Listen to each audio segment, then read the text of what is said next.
Welcome back, legends. I hope you're all fantastic. It is Friday, which means it's time for another installment of our weekly Q&A. Thank you to everybody who submitted a question for this week's Q&A session. If you have a question you'd like me to answer on next week's video, simply put it in the comment section below. A reminder, there are some Ragdoll shows coming up in Melbourne and in Sydney at the start of August. I will link to our Facebook page in the video description if you want to check those out or grab tickets. Until then, let's answer some questions.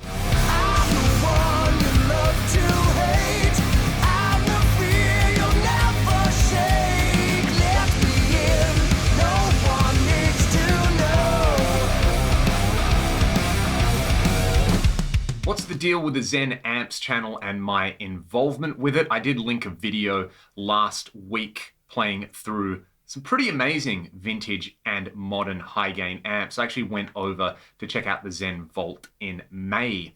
They are based in Sydney, I'm in Perth, so it was a little bit of a long trip, but I had an absolute ball there, shot an incredible amount of content, and you are going to be seeing that coming out pretty much weekly on their channel. I also had a video earlier in the week trying out my favorite amp in the collection on that particular day, which was the Wizard MTL. Check out that video if you haven't already, because it sounds pretty amazing.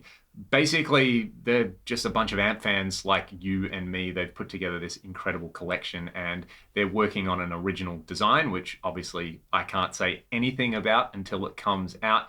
But they've also just got this incredible kind of setup for making videos and sharing what all these desirable amps actually sound like. And I love the way they're doing the clips where it's different guitar players, different guitars, different speaker cabinets, different mics. It sounds incredible. Some of the people involved are some of the very best at what they do in the business as well. And it was an absolute treat to go over there and check it out. And hopefully I can do it again very soon. Which Ragdoll riff am I the most proud of writing? I don't know if proud is the right word to say. Maybe like musically satisfied is a better one. A few pop to mind. I really love the main riff and the pre-chorus in the most recent single that we did, Follow the Leader. I feel like that has a lot of spicy sounding chords and a really interesting groove, and I really like the way it just works with the whole band. The riff in Rust, which is another recent single that we released, is another one that I absolutely love playing. I love the Ride Out riff in Shine, where Ryan is screaming and wailing like a man possessed. That's a really fun riff to play. But I would probably say the most like idiosyncratic Leon riff is probably the riff to Break You, because it's drop C, actually drop C sharp on the recording. We played in drop C now, and there's all sorts of weird fingerings and it's got some stuff going on. It's one of those things that I'm fairly confident if I sat down and showed somebody how to play it, they would say like, how did you come up with this? And the truth is I can't really remember. It was one of those riffs that just evolved from a bunch of different little ideas that I had. So that's one. Rewind Your Mind, I love playing. I love the verse, I love the chorus in that. Foot to the Floor was the first song that I ever wrote, so that's another one.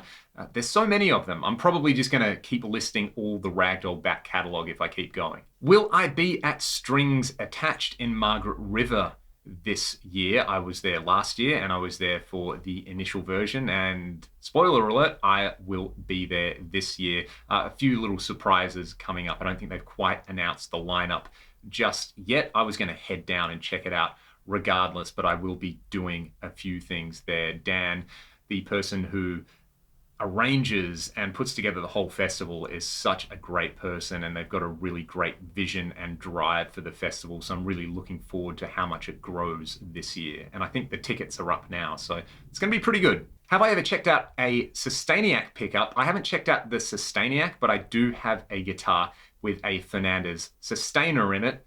And as you can imagine, it's pretty epic.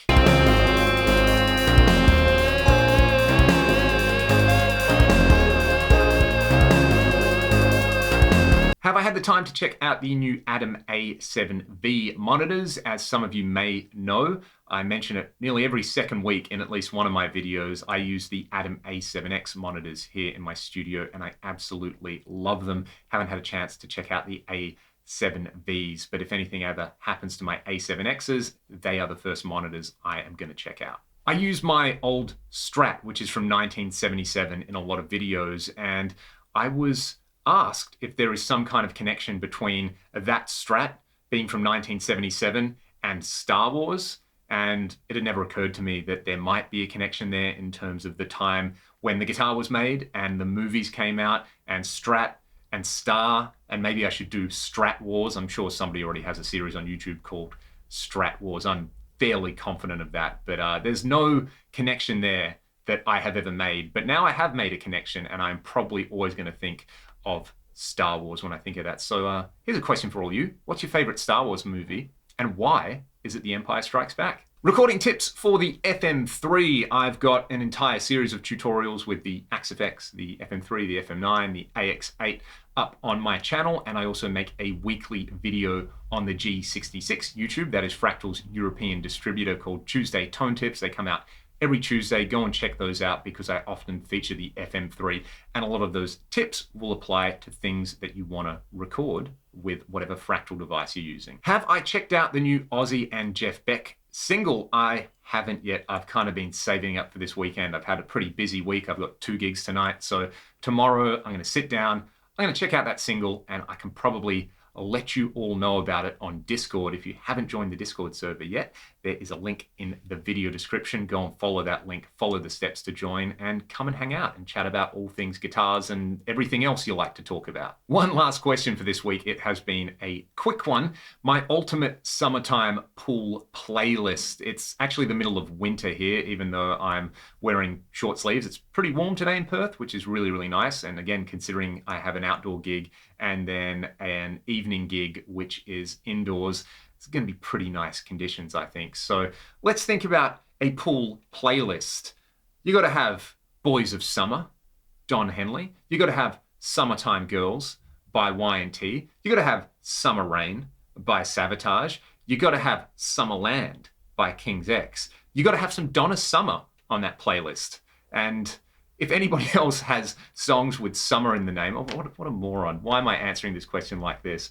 Basically, rock from the 70s and 80s, and you get a bonus point if there's summer in the title. So suggest some songs that you would have a pool party to in the comment section below. Pool party sounds pretty awesome right about now. That is it for this week's Q&A. As always, if you have a question you would like me to answer on next week's video, simply put it in the comment section below. Check out this Sunday's video because Sensitive Sundays is making a return with a very special guest, and I will be doing some more of that sustain stuff on there. Spoiler alert. Have a great weekend. Thanks for watching. If you want to support the channel, as always, bunch of links to do that in the video description. Come and join the Discord, hit subscribe and like and all those things. You're a bunch of legends. I'll see you next time. Cheers.